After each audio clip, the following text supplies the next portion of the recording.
Hey yo guys, what's up? Not gonna lie, this week's devlog is pretty lackluster. There were two birthday parties I'd gone to throughout this week, and I've also kind of been going through a small dev block. And I'm gonna try to add an enemy after uploading this video, and maybe that'll get my dev mojo back, if that's a term. But I'll see what I can come up with for the next week here. But I haven't really done too many big things this week. There's a lot of small little additions I've made, and I could go on days about what bugs I found and different issues. I finally fixed that one weird double wall glitch. I mean, I think it was like my fifth or sixth time fixing it, but I'm pretty confident that it's gone now. Now, I've already got a minute of recording here, and I don't think I can really stretch this devlog out for too terribly long. I'm not that great with words to exaggerate what I did. So I'll just start listing them off. So the biggest addition I added this week was the ability to actually transition between the first and the second labyrinth.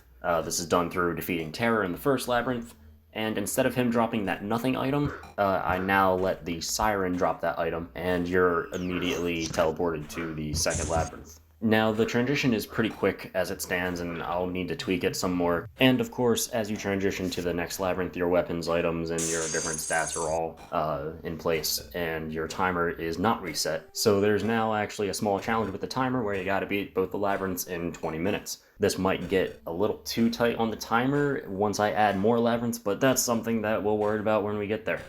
And that's all that I can really mention about that. I've also added a new attack to the Nature Giant where if he's defending and you attack him, then he immediately sends out a bunch of roots towards you. So it's kind of like a counter, and then he combos that into a slam to the ground. So I guess the safest way to defeat this guy would just to use a long-range weapon or just use some throwing knives against him. And you can kind of be out of the range of his counter.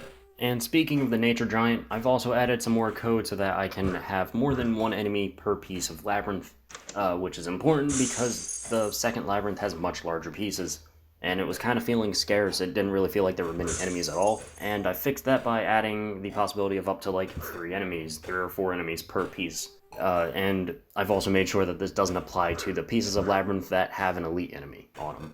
So if there's supposed to be a golem, there's not going to be 2 or 3 or 4 golems. I've made sure to limit that to 1 because that was absurd when I tried to playtest that.